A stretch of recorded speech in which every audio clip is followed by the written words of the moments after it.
कहानी की शुरुआत में हम एक जेल को देखते हैं जिसका नाम द शॉशैंक रिडेम्पशन है। यह दुनिया की सबसे सिक्योर तरीन जेल है। इस जेल में हजारों कैदी हैं, लेकिन आज तक इस जेल से कोई भी कैदी फरार नहीं हो सका क्योंकि इस जेल की सिक्योरिटी बहुत ही ज्यादा स्ट्रिक्ट है। इस जेल में ऐसे कैदी भी हैं जिन्होंने अपनी पूरी जिंदगी इसी जेल में बिता दी, लेकिन इन्हें इस जेल से भागने का ख्याल तक नहीं आया क्योंकि इस जेल से भागने की कोशिश करने वाले कैदी की सजा सीधा मौत है। अब यहाँ सीन कट होता है और हमें कोर्ट में एंडी नाम के एक आदमी को दिखाया जाता है जो अमेरिका के एक बहुत ही बड़े बैंक का बैंकर है। जज उसे उसकी वाइफ और उसके लवर के मर्डर के इल्जाम में उम्र भर कैद की सजा सुनाता है, लेकिन एंडी कहता है कि मैंने ये मर्डर नहीं किए हैं। पर एंडी खुद को बेगुनाह साबित करने के लिए उसके पास कोई प्रूफ नहीं था, जिस वजह से कोर्ट का जज एंडी को उम्र भर कैद के लिए दुनिया की सबसे सिक्योर जेल दी शॉशैंक रिडेम्पशन भेज देता है। एंडी के साथ और भी कई सारे कैदी होते हैं और जब इन कैदियों को जेल के अंदर लाया जाता है तब जेल के अंदर मौजूद बाकी कैदी आपस में शर्त लगाते हैं कि आज रात इन नए आने वाले कैदियों में से कौन सा कैदी रोएगा, और इसके लिए ये लोग एक डिब्बी सिगरेट की शर्त लगाते हैं। ये लोग बाहर लाइन से खड़े नए आने वाले कैदियों में से एक एक कैदी को चुन लेते हैं। तब रेड नाम का एक कैदी एंडी पर दांव लगाता है क्योंकि उसे लगता है कि एंडी बहुत ही मासूम है और वो बहुत ही अमीर घर का है जिसने कभी तकलीफ नहीं झेली, इसलिए उसे लगता है कि वो आज रात सबसे पहले रोएगा। इसके बाद सभी कैदियों को लाइन से जेल के अंदर लाया जाता है और हर एक कैदी को उसके सेल में बंद कर दिया जाता है। कुछ देर बाद रात हो जाती है और तब पुराने कैदी नए आने वाले कैदियों पर चिल्लाने लगते हैं ताकि उनमें से कोई डर जाए और रोने लगे, और ऐसा ही होता है। इन नए आने वाले कैदियों में से एक कैदी फूट फूट कर रोने लगता है और कहता है कि मुझे घर जाना है। तब वहाँ गार्ड आते हैं और उसे रोने से मना करते हैं, लेकिन जब वो आदमी रोना बंद नहीं करता तब गार्ड उसे सेल से बाहर निकालकर इतना पीटते हैं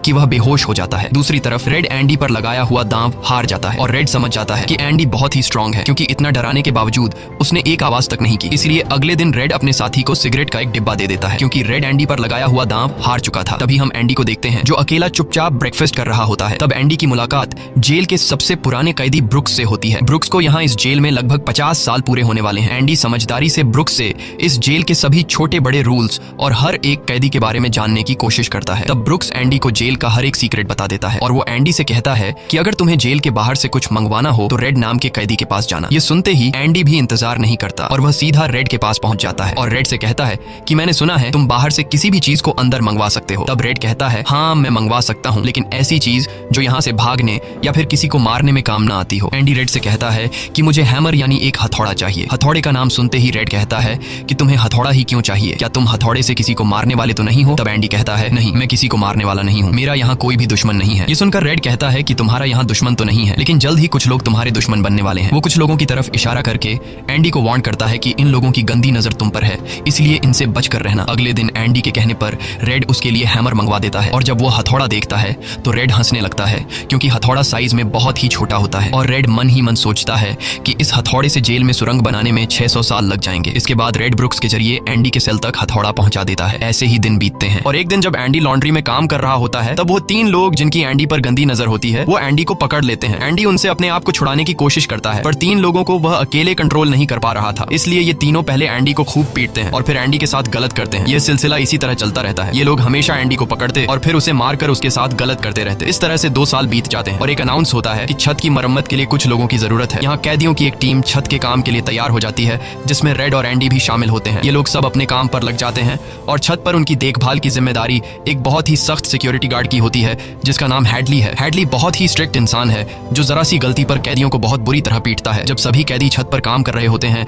तब हैडली थोड़ा परेशान होता है और अपने साथियों से कहता है कि मेरे भाई की हाल ही में मौत हुई है जिसके अकाउंट में $30,000 पड़े हैं। अब मेरे भाई का मेरे अलावा इस दुनिया में और कोई नहीं है, इसलिए उसके पैसे पर मेरा हक बनता है। लेकिन परेशानी की बात यह है कि जब मैं इन $30,000 को अपने अकाउंट में ट्रांसफर करूंगा तब सरकार मुझसे टैक्स के रूप में सारे पैसे ले लेगी। हैडली जब अपने साथियों से यह बातें कर रहा था तब एंडी भी इसकी सारी बातें सुन लेता है। एंडी जो कि एक बहुत बड़ा बैंकर है उसे पता था कि इन पैसों को बिना गवर्नमेंट को टैक्स दिए कैसे निकाला जा सकता है।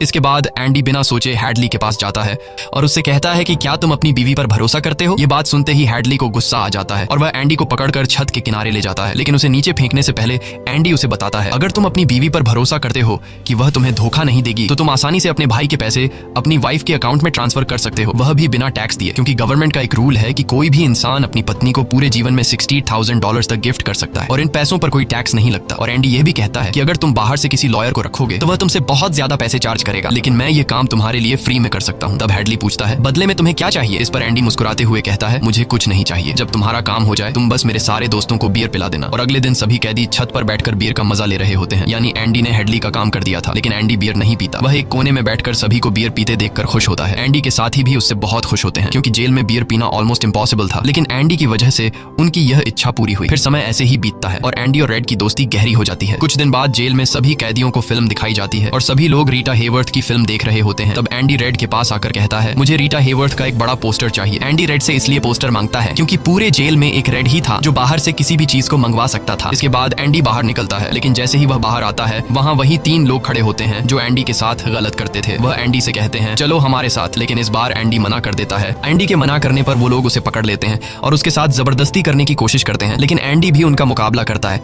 पर वो लोग 3 होते हैं, जिस वजह से वो एंडी को बहुत ही बुरी तरह से पीटते हैं। पर आज ये लोग एंडी के साथ कुछ कर नहीं पाते, लेकिन एंडी को ये लोग इतना मारते हैं कि एंडी 1 महीने के लिए अस्पताल में चला जाता है और साथ ही वो आदमी जिसने एंडी को मारा होता है उसे 1 हफ्ते के लिए काल कोठरी में डाल दिया जाता है। 1 हफ्ते बाद जब वो वापस अपने सेल में आता है तो वहां पर वही ऑफिसर होता है जिसका एंडी ने $30,000 का टैक्स बचाया था। और इस ऑफिसर को किसी ने बता दिया था कि एंडी को इस आदमी ने इतना मारा है कि वो बेचारा 1 महीने के लिए अस्पताल में चला गया है। अब यहाँ वो ऑफिसर उस आदमी को इतनी बुरी तरह से मारता है कि वो हमेशा के लिए पैरालाइज हो जाता है। 1 महीने बाद जब अस्पताल से एंडी वापस अपने सेल में आता है तब उसे अपने सेल में रीटा हेवर्थ का एक बड़ा पोस्टर मिलता है जो कि असल में एक वेलकम गिफ्ट होता है रेड की तरफ से। इस तरह से दिन गुजरते हैं और एक दिन जेल का वार्डन सिक्योरिटी गार्ड के साथ एंडी के सेल में आता है और उसके सेल की तलाशी करवाता है। सेल की चेकिंग लेने के बाद जब वार्डन को कुछ नहीं मिलता तब वार्डन की नजर सामने लगे पोस्टर पर पड़ती है। वार्डन कहता है कि वैसे तो मैं सेल में पोस्टर अलाउ नहीं करता, पर तुम इसे अपने सेल में लगा सकते हो। दरअसल तलाशी तो एक बहाना होता है। वार्डन को इस ऑफिसर ने बताया था कि किस तरह से एंडी ने उसका $30,000 का टैक्स बचाया, इसीलिए वार्डन अपने फायदे के लिए एंडी से मिलना चाहता था। एंडी के हाथ में बाइबल होती है जिसे वह ले लेता है और बाइबल को लेकर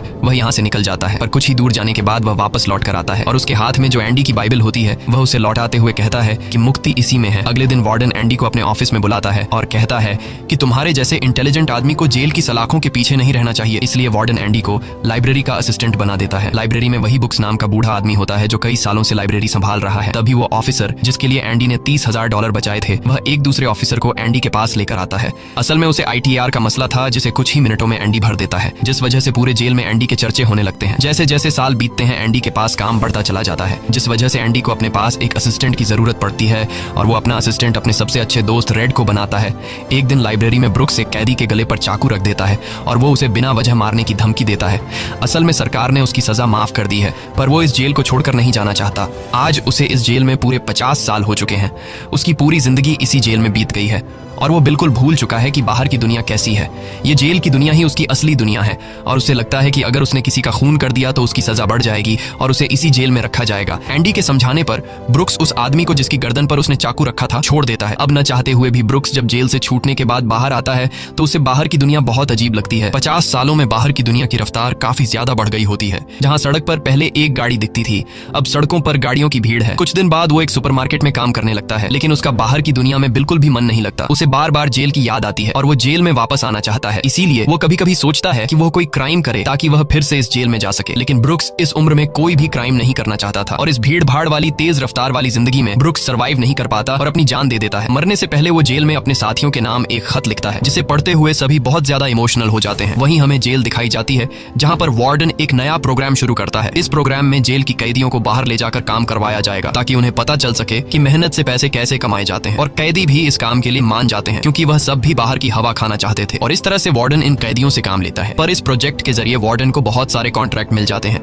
क्योंकि जेल के कैदियों की लेबर बहुत सस्ती होती है और जो बाहर की लोकल कंस्ट्रक्शन लेबर की टीम होती है उन्हें कहीं पर भी काम नहीं मिलता क्योंकि वार्डन उनका काम आधी कीमत पर अपने कैदियों से करवाता है। और वार्डन आधी कीमत पर काम इसलिए करता है क्योंकि कैदी कोई लेबर तो थे नहीं जिनको वार्डन दिहाड़ी दे पाता। इसलिए वार्डन फ्री में कैदियों से काम करवाकर बहुत सारा पैसा कमाने लगता है और उसका यह पैसा ब्लैक का होता है। लेकिन एंडी एक बैंकर होने की वजह से वार्डन का सारा ब्लैक मनी व्हाइट में बदल देता है। दरअसल एंडी इन पैसों को एक ऐसे आदमी के नाम पर जमा करता है जो इस दुनिया में है ही नहीं और वह उसके अकाउंट में सारा पैसा ट्रांसफर कर देता है ताकि अगर कल को पुलिस को पता भी चल जाए तो पुलिस एक ऐसे आदमी को ढूंढ रही होगी जो इस दुनिया में कभी पैदा ही नहीं हुआ। अब यहाँ जेल में एक नया कैदी आता है जिसका नाम टॉमी है। टॉमी बहुत यंग होता है और वह इस छोटी सी उम्र में कई सारी जेलों में जा चुका है। टॉमी एक बहुत ही फ्रेंडली नेचर का था, इसलिए उसकी जल्द ही जेल में बहुत से कैदियों से दोस्ती हो जाती है। एक दिन खाने की टेबल पर टॉमी सबसे कहता है कि मैं पिछले कई सालों से चोरी कर रहा हूँ, इसलिए मैं यहाँ की कई सारी जेलों में जा चुका हूँ और इस बार भी मैं चोरी की वजह से इस जेल में आया हूँ। टॉमी की बात सुनते हुए एंडी उसे कहता है कि अगर तुम चोरी करने के बाद बार बार पकड़े जा रहे हो तो इसका मतलब ये है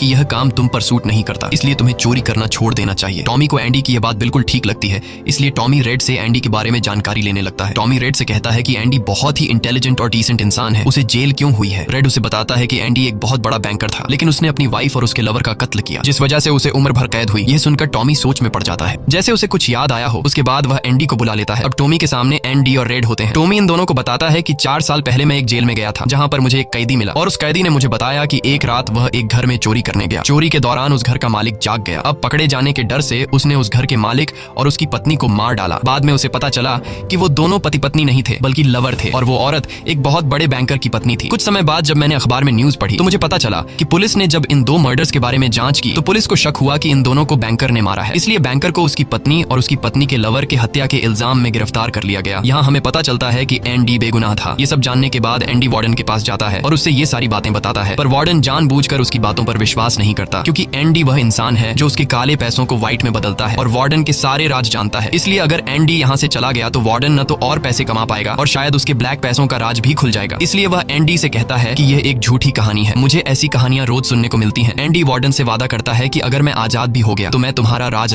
ही रखूंगा, लेकिन वार्डन एंडी की कोई भी बात नहीं सुनता। यह देखकर एंडी को बहुत गुस्सा आता है कि मैंने इस आदमी की इतनी मदद की लेकिन आज बेगुनाह होने के बावजूद भी मुझे यह बाहर नहीं जाने दे रहा। इसलिए एंडी वार्डन पर चिल्ला पड़ता है। तब वार्डन एंडी को 1 महीने के लिए काल कोठरी में डाल देता है और उसके बाद वह सीधे टॉमी के पास जाता है और वार्डन टॉमी से पूछता है कि क्या तुमने जो बातें एंडी को बताई हैं वह सारी सच हैं? टॉमी कहता है हाँ ये बिल्कुल सच है। इसके बाद वह टॉमी से कहता है कि क्या अगर तुम्हें कोर्ट में बुलाया जाए तो तुम कोर्ट में इस बात की गवाही दे सकते हो? तब टॉमी कहता है हाँ मैं इसके लिए तैयार हूँ। यह सुनते ही वार्डन ऊपर गार्ड को इशारा करता है और वह गार्ड टॉमी को गोलियों से छलनी कर देता है।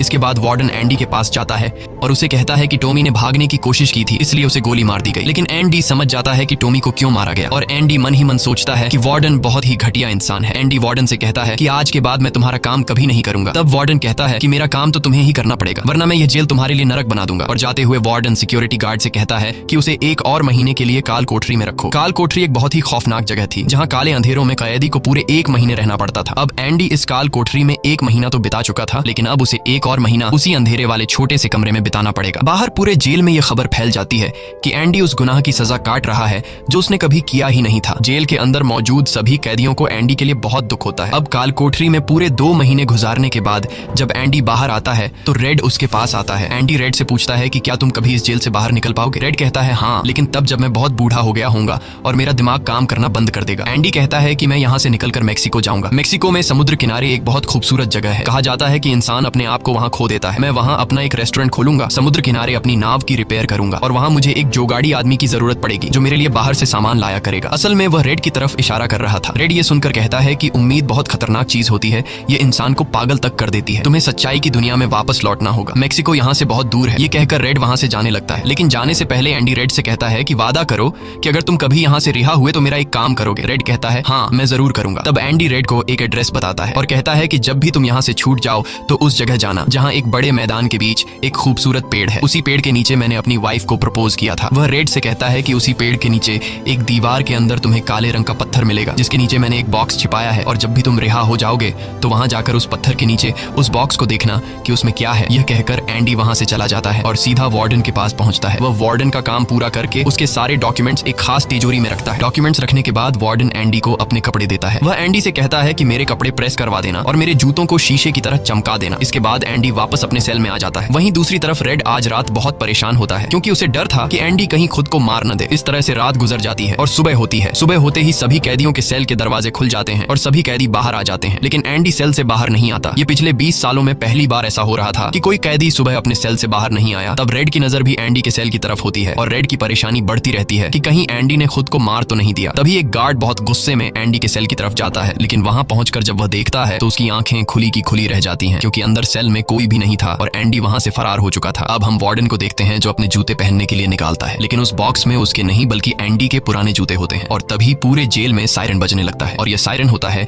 किसी कैदी के भागने का। वार्डन तेजी से एंडी के सेल में जाता है और वहां वह देखता है कि एंडी नहीं है। इसके बाद वह सिक्योरिटी गार्ड से कहता है कि जाओ और रेड को बुलाकर लाओ क्योंकि वह हमेशा एंडी के साथ रहता था। यहाँ पर रेड को भी बुलाया जाता है। वार्डन रेड से पूछता है कि यह एंडी कहाँ है। रेड कहता है कि मुझे क्या पता। इस बात पर वार्डन को बहुत गुस्सा आता है। वह कहता है क्या वह कोई भूत था जो रातों रात यहाँ से गायब हो गया। गुस्से में वार्डन वहाँ पड़े पत्थर उठाता है और उनसे गार्ड्स और रेड को मारने लगता है और एक पत्थर वह उस पोस्टर पर भी मारता है जो दीवार पर लगा होता है, पर पत्थर टकराकर नीचे नहीं गिरता बल्कि पोस्टर के आर पार हो जाता है। और जब वार्डन उसके अंदर हाथ डालता है तो देखता है कि एंडी ने वहाँ एक बहुत बड़ी सुरंग बना रखी थी जिसे देखकर सब हैरान हो जाते हैं क्योंकि यह दीवार बहुत मजबूत होती है। बिना मशीन के इस दीवार में सुरंग बनाना लगभग नामुमकिन था, पर एंडी ने नामुमकिन को मुमकिन कर दिखाया और यहाँ से फरार हो गया। इसके बाद सभी गार्ड्स वहाँ जाते हैं जहाँ से एंडी बाहर निकला था। वहाँ वहाँ उन्हें एंडी के पुराने कपड़े और वह हथौड़ी मिलती है जो आज से 20 साल पहले एंडी ने रेड से मंगवाई थी। ये वही हथौड़ी होती है जिससे पिछले 20 सालों से एंडी अपनी सेल की दीवार में सुरंग बना रहा था। 20 सालों से एंडी ने यह काम इतनी बारीकी से किया कि किसी को पता तक नहीं चला। साथ ही दीवार से जो भी मिट्टी निकलती थी वह उसे अपनी जेब में रखकर ग्राउंड में बिखेर देता था। एंडी ने आखिरी बार जब वार्डन के लिए काम किया था तो वह वार्डन के काले पैसों के सारे डॉक्यूमेंट्स अपने पास रख लेता है और उसके पास जो उसकी बाइबल होती है वह उसे वार्डन की नजरों के सामने चालाकी से उसकी तिजोरी में रख देता है और एंडी वार्डन को ऐसे दिखाता है कि जैसे ये बाइबल नहीं बल्कि उसके डॉक्यूमेंट्स हैं। साथ ही वार्डन ने जो अपने कपड़े उसे प्रेस करने के लिए दिए थे, एंडी पहले वार्डन के कपड़ों को पहनता है और फिर उसके ऊपर अपने पुराने कपड़े पहन लेता है और वे जूते जो वार्डन ने उसे शीशे की तरह चमकाने के लिए दिए थे, एंडी उन्हें पहनकर निकल जाता है। रात को जैसे ही सारी लाइट्स बंद होती हैं, एंडी अपने सेल में की गई सुरंग से बाहर निकलता है। इसके बाद वह एक गटर का पाइप तोड़ता है और उस पतले से गटर के पाइप में रेंगता हुआ उस जेल से फरार हो जाता है जिससे आज तक कोई भी भाग नहीं सका था। हालांकि एंडी जिस गटर के पाइप से रेंगता हुआ बाहर निकला था वह लगभग 2 किलोमीटर लंबा था। अगली सुबह एंडी उस बैंक में जाता है जहां पर वार्डन का सारा ब्लैक पैसा होता है। ये पैसे एक ऐसे आदमी के नाम पर होते हैं जो इस दुनिया में है ही नहीं। ये सारा डॉक्यूमेंट्स का खेल एंडी ने ही तो बनाया था और बैंक में उस अकाउंट के ओनर का जो सिग्नेचर था वह जेल से एंडी किया करता था। इसलिए एंडी को वार्डन का सारा पैसा निकालने में कोई मुश्किल नहीं होती। एंडी के पास उस आदमी के नाम के सारे डॉक्यूमेंट्स होते हैं, इसलिए एंडी बैंक्स में जाकर सारे पैसे निकाल लेता है और ये पैसे होते हैं $3,70,000। यानी कि एंडी न केवल आजाद हुआ बल्कि वह पैसों से मालामाल भी हुआ। और यहाँ हमें पता चलता है कि एंडी जिस दिन से उस जेल में एंटर हुआ था उसी दिन से वह इस काम की प्लानिंग कर रहा था। वार्डन ने एंडी के साथ जेल में बहुत बुरा सलूक किया था और उसने टॉमी को भी मार दिया था, इसलिए वह वार्डन के काले पैसों के सबूत मीडिया को देता है। अगली सुबह यह खबर न्यूज़पेपर में छप जाती है और जब वार्डन तिजोरी खोलकर देखता है तो उसमें उसके डॉक्यूमेंट्स नहीं बल्कि बाइबल होती है। बाइबल के पहले पेज पर एंडी ने लिखा होता है कि तुमने सही कहा था, मुक्ति इसी में है। और जब वार्डन पेज पलटता है तो वह देखता है कि वहां पर हथौड़ी का एक निशान होता है। दरअसल एंडी ने बाइबल के पेजेस को हथौड़ी की शेप में काटकर एक सांचा बनाया हुआ था जिसके अंदर वह अपनी हथौड़ी छिपाया करता था। और आज से 20 साल पहले जब वार्डन पहली बार एंडी की सेल में गया था और उसने एंडी की बाइबल उसके हाथ से लेकर वापस उसे लौटा दी थी, उस समय भी वह हथौड़ी उसी बाइबल के अंदर थी। यह देखकर वार्डन को एक बहुत बड़ा झटका लगता है। दूसरी तरफ वार्डन के काले पैसों की खबर पूरे शहर में फैल चुकी थी, इसलिए जेल के बाहर रिपोर्टर्स और पुलिस वार्डन को गिरफ्तार करने के लिए आ रही होती है। और इससे पहले कि पुलिस उसे गिरफ्तार करती,